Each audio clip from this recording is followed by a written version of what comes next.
Boa noite a todos aqueles que nos acompanham hoje, que vão nos acompanhar amanhã ou depois. Bom dia, boa tarde. Eu quero agradecer imensamente o convite da USE Intermunicipal de São Bernardo, a oportunidade de estar aqui hoje, 12 de outubro, dia de Nossa Senhora, padroeira do Brasil. Como começou, né, essa data? Por que foi escolhido o dia 12 de outubro? No dia 12 de outubro de 1717, algumas pessoas estavam pescando no rio Paraíba, alguns homens pescadores, e na sua rede pegaram uma estátua de Nossa Senhora. E eles lhe deram o nome de Nossa Senhora Conceição Aparecida. Em 1954, o Papa Pio XII tornou esse dia um dia de feriado, uma data comemorativa para a Igreja Católica. E em 1980, aqui no Brasil, foi decretado feriado nacional e a Nossa Senhora a padroeira do Brasil. Mas outubro também acontece a campanha de prevenção do câncer de mama, de prevenção do colo de útero, é o setembro, é o outubro rosa, e esse laço rosa, então, carinho, solidariedade, confraternização, um apoio à causa. As mulheres, e vamos falar de algumas mulheres do Evangelho. Emmanuel, o Espírito Emmanuel, pela psicografia do Chico Xavier, no livro formidável Religião dos Espíritos, nos esclarece que na época de Jesus, as mulheres, exceto as patrícias eram aquelas mulheres que pertenciam à aristocracia romana. Mas as outras mulheres, as mulheres judias e aquelas que não eram romanas, não eram patrícias, elas eram relegadas a um plano inferior. Então, elas eram tratadas com desconsideração, elas não podiam entrar na sinagoga, elas não podiam exercer nenhuma função religiosa, elas não podiam conhecer as leis de Moisés que estavam na Torá, inclusive costumava se dizer na época, melhor queimar a Torá do que perder tempo ensinando uma mulher. Elas também não podiam dar testemunho nos julgamentos, elas eram consideradas impuras por conta da menstruação, do parto, elas eram consideradas propriedade, primeiro do pai, depois do marido, então elas podiam ser vendidas em praças públicas, inclusive apedrejadas também em praças públicas. Tem até a passagem do Evangelho da mulher que foi pega em adultério e as pessoas queriam apedrejá-la. Jesus então diz: atire a primeira pedra, aquele que estiver sem pecado. As pessoas puseram a mão na própria consciência, foram largando as pedras e indo embora. Então, esse era o panorama na época de Jesus, naquela região. Por isso que o Evangelho só destaca os feitos dos homens, não das mulheres. Quando aparece alguma passagem falando de mulheres, significa, eles relatam o encontro dessas mulheres com Jesus, mas não o que elas fizeram. No entanto, João Evangelista diz que Jesus tratava as mulheres com muito respeito, com muita compaixão, diferentemente do que acontecia naquela sociedade. Emmanuel também nos ensina que Jesus compreendia profundamente a psicologia feminina, por isso que elas o seguiam. Antes que Jesus chegasse a uma localidade, elas que preparavam o local.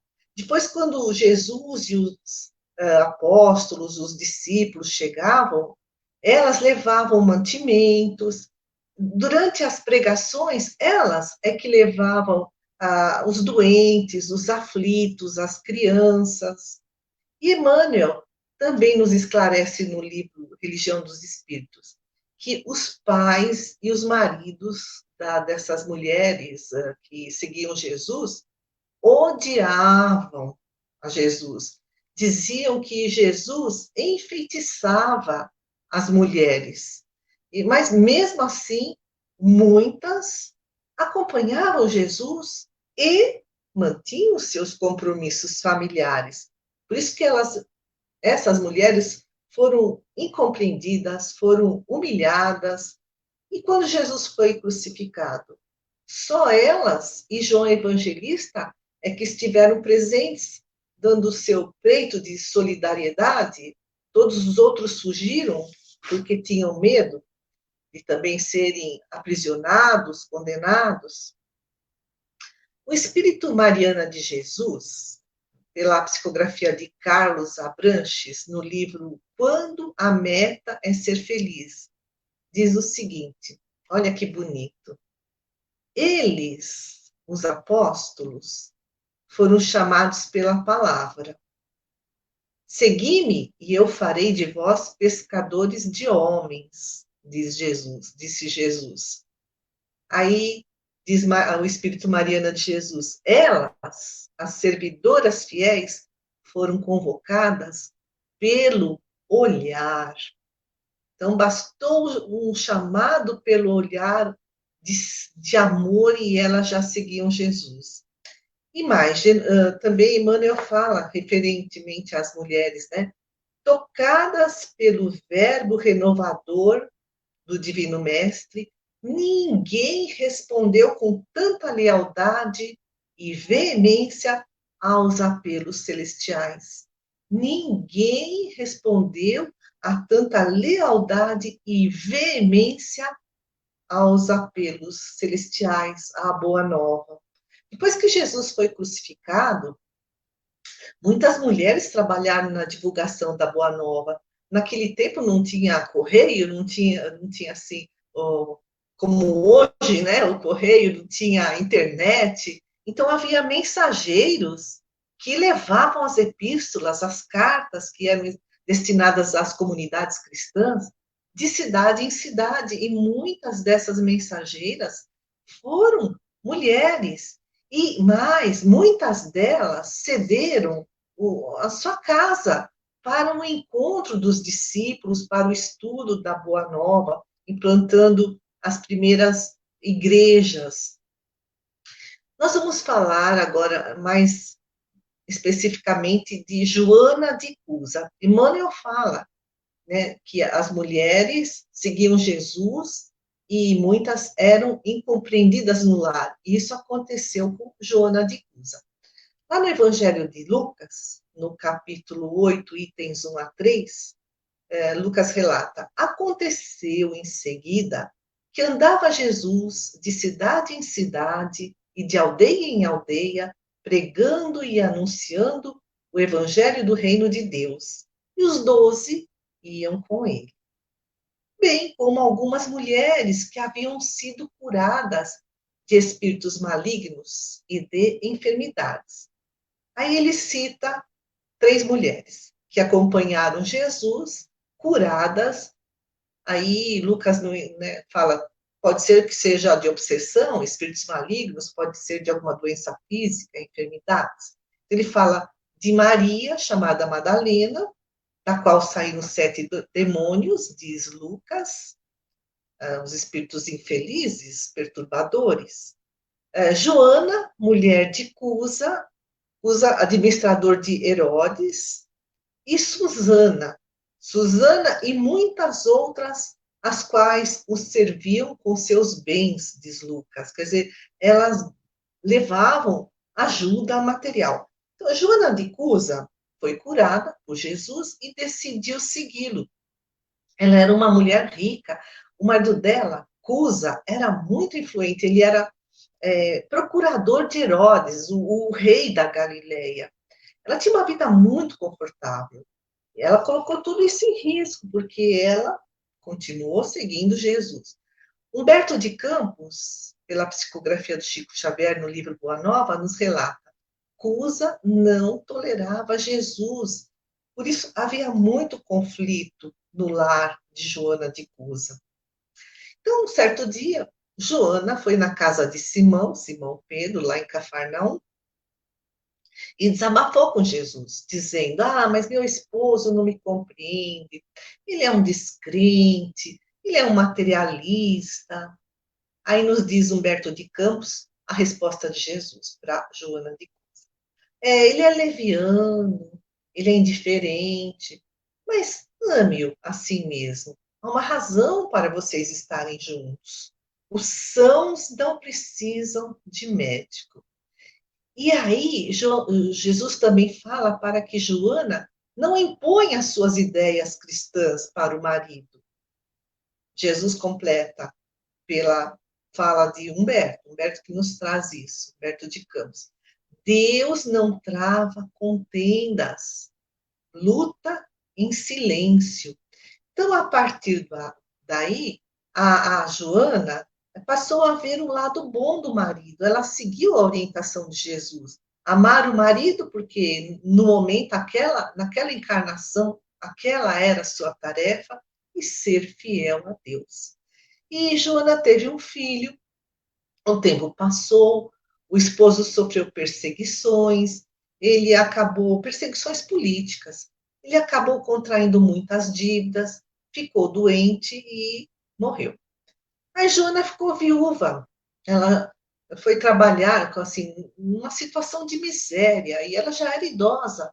Ela foi trabalhar como babá, cuidando das crianças de pessoas abastadas em Jerusalém, como serva. E depois de algum tempo, a sua patroa, né, foi para Roma. Ela, como serva, foi junto. E naquela época, Nero, imperador de Roma, queria reestruturar Roma. O que ele fez? Incendiou a cidade eterna e pôs a culpa nos cristãos. Ele, na verdade, mandou 300.000 cristãos para a fogueira.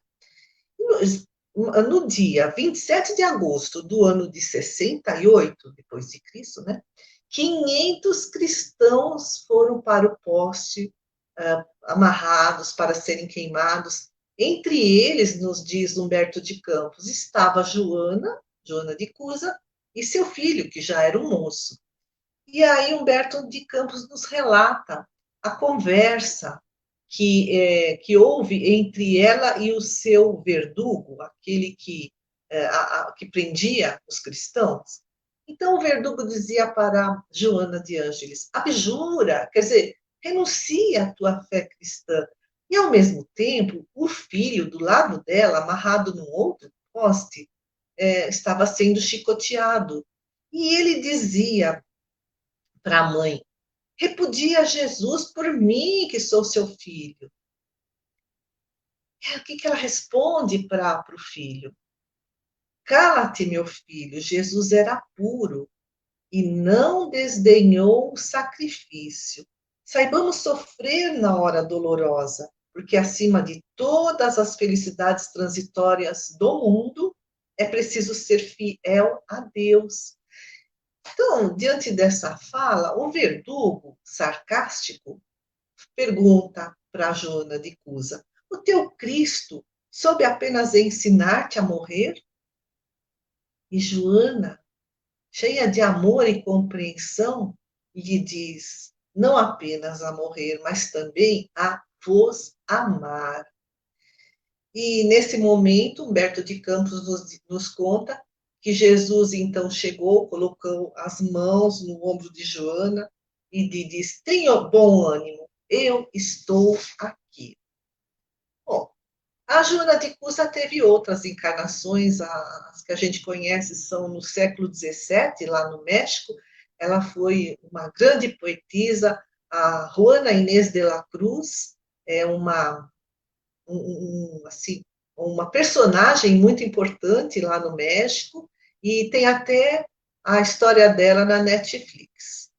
No século XVIII, ela reencarnou no Brasil como uma abadesa, e ela foi mártir da independência do Brasil. Ela morreu protegendo as irmãs lá do mosteiro. E agora ela é Joana de Ângeles, que pela psicografia do Divaldo Pereira Franco, nos traz obras maravilhosas com enfoque no autoconhecimento. Então, o que a gente aprende com a vida de Joana de Cusa? O equilíbrio doméstico, porque ela cuidou do marido, mas ela também foi fiel a Deus, seguindo a orientação do Mestre Jesus. Então, essa é a lição que ela nos traz, que não contendemos no nosso lar, não criemos dissensões, contendas, não queiramos impor nossas crenças, porque Humberto de Campos escreve: Deus não trava contendas, luta em silêncio, porque a família é uma grande oportunidade para a nossa evolução espiritual. Vamos falar agora de outras mulheres, Marta, Maria, as irmãs de Lázaro, que moravam em Betânia. Betânia era um lugar muito bonito, verdejante. Jesus gostava de frequentar a casa de Lázaro e das irmãs. E o evangelista Lucas, que entre todos os evangelistas era o mais culto, o mais sensível, ele relata passagens que outros evangelistas não relatam. Então, lá no capítulo 10, nos versículos 38 a 42, Lucas nos conta que Jesus estava na casa deles, Maria estava aos pés de Jesus, ouvindo-o ensinar. Enquanto isso, Marta estava atarefada, preocupada com os afazeres domésticos. Mas chega uma hora, Marta chega até Jesus e fala: Senhor, não te importas que minha irmã me deixe só a servir? Dize-lhe que me ajude. E Jesus responde para Marta: Marta, Marta, andas inquieta e preocupada com muitas coisas, quando uma só é necessária.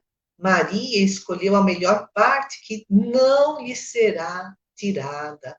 Então, hoje a gente até fala da síndrome de Marta, que é uma preocupação excessiva com o mundo material, que nos leva à apatia espiritual, a uma angústia espiritual. Jesus disse: buscar em primeiro lugar o reino de Deus.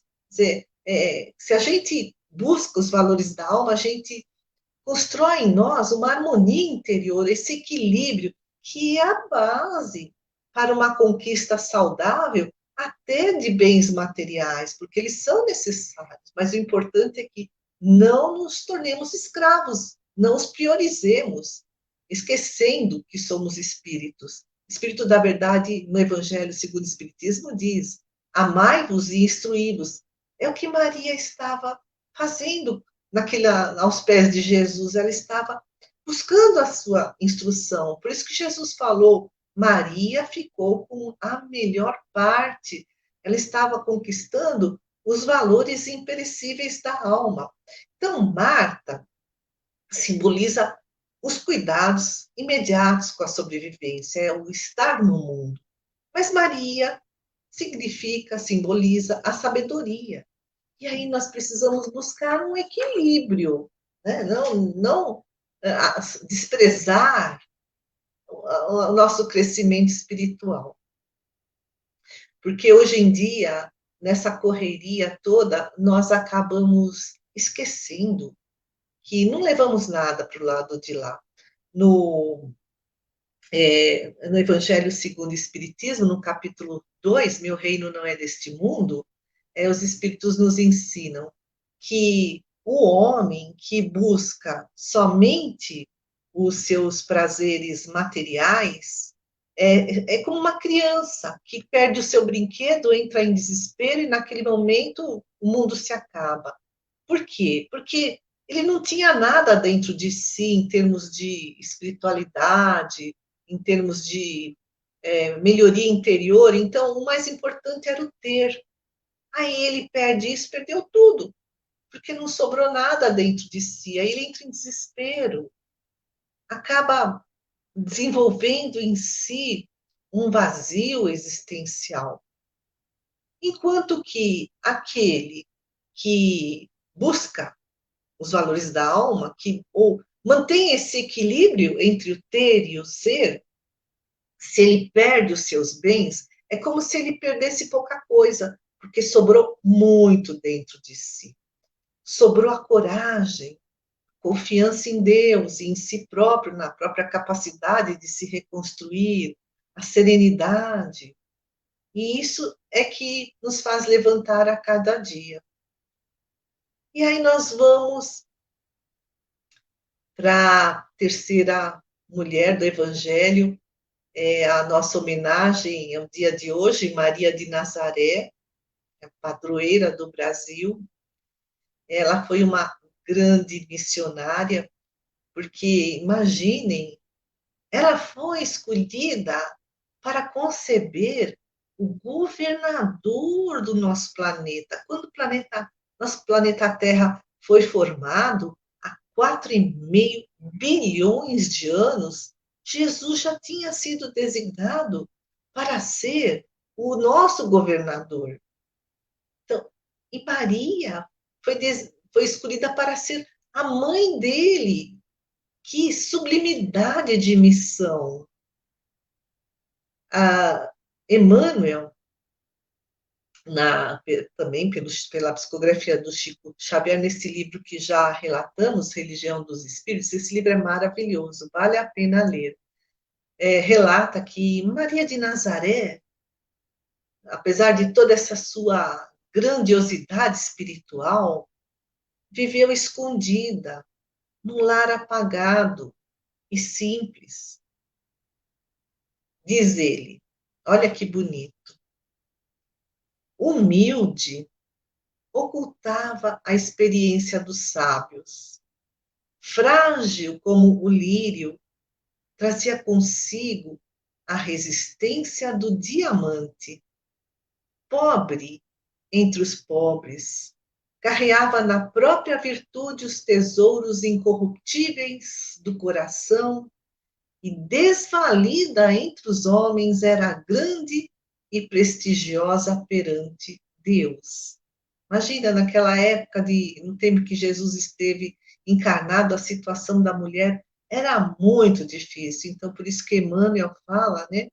Ela era desvalida entre os homens, mas humilde. Então, o ser é a grande conquista. E ocultava a experiência dos sábios, com toda essa humildade. É magnífico, tudo isso que nós aprendemos com Emmanuel. E hoje, no plano espiritual, Maria de Nazaré dirige várias organizações socorristas. No livro Memórias de um Suicida, o espírito Camilo Castelo Branco, na psicografia de Ivone do Amaral Pereira, nos conta que Maria de Nazaré dirige a Legião dos Servos de Maria, que presta socorro aos suicidas. É uma situação dolorosa e ela abraçou essa tarefa. E também nos fala Camilo Castelo Branco, no livro Memórias de um Suicida, que havia há uma cidade lá, no plano espiritual, chamada Cidade Universitária. E o irmão Sóstenes é um dos dirigentes. Esse hospital acolhe os suicidas que já estão prontos para terem a alta hospitalar. E aí, o Camilo Castelo Branco nos fala uma orientação que irmão Sóstenes, dá a esses espíritos que se suicidaram e que já estavam numa condição melhor lá na cidade universitária.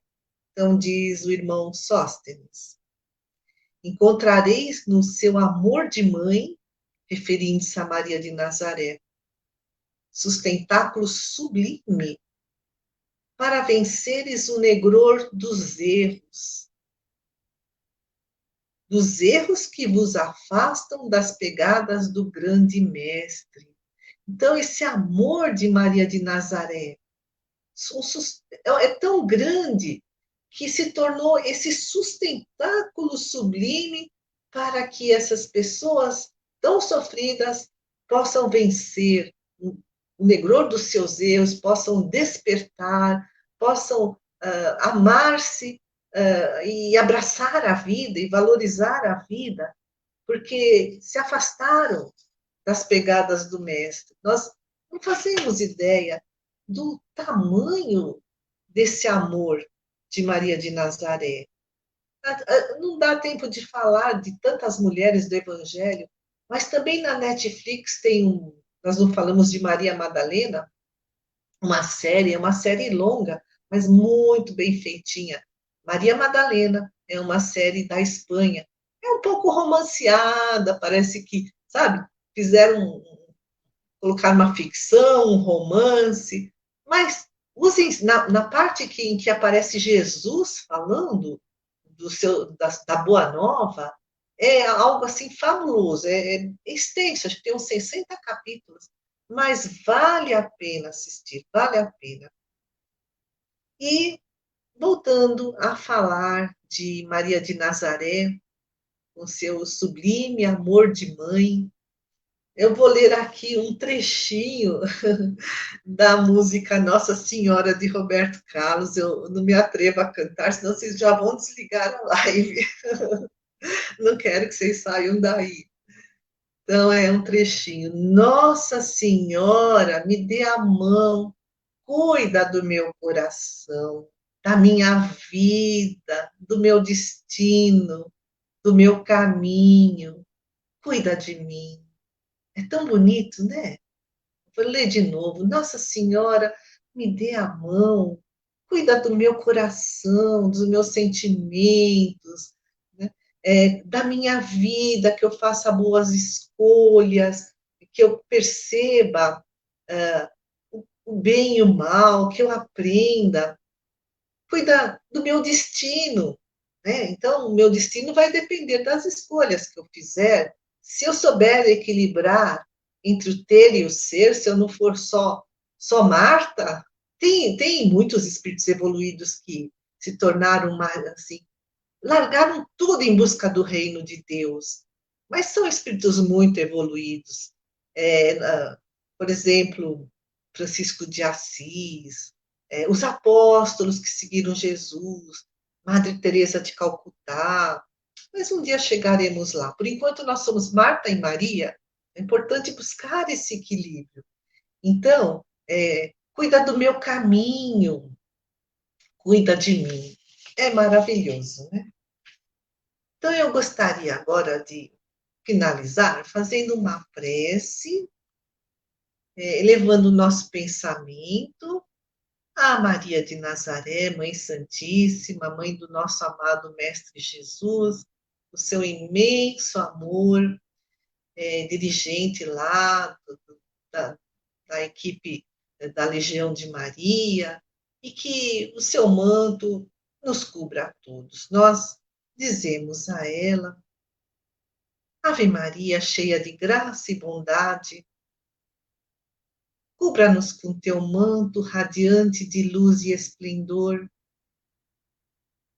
Dai-nos forças diante das aflições da vida, sabedoria nas escolhas. Dai-nos, Senhor, ternura na alma. Nesse momento de grandes aprendizados, Maria, Mãe de Jesus, auxilia-nos a cultivar a confiança, a coragem, a esperança, a fé, para que possamos seguir sempre em frente e sermos muito vitoriosos nessa encarnação. Que possamos aproveitá-la da melhor forma possível dentro das nossas possibilidades, das possibilidades de cada um na busca do reino de Deus, mas que possamos sair desta encarnação muito melhor do que quando chegamos. Se conosco hoje e sempre. Agradeço a atenção de todos. Tenham todos uma ótima noite, uma ótima semana, muita paz no coração.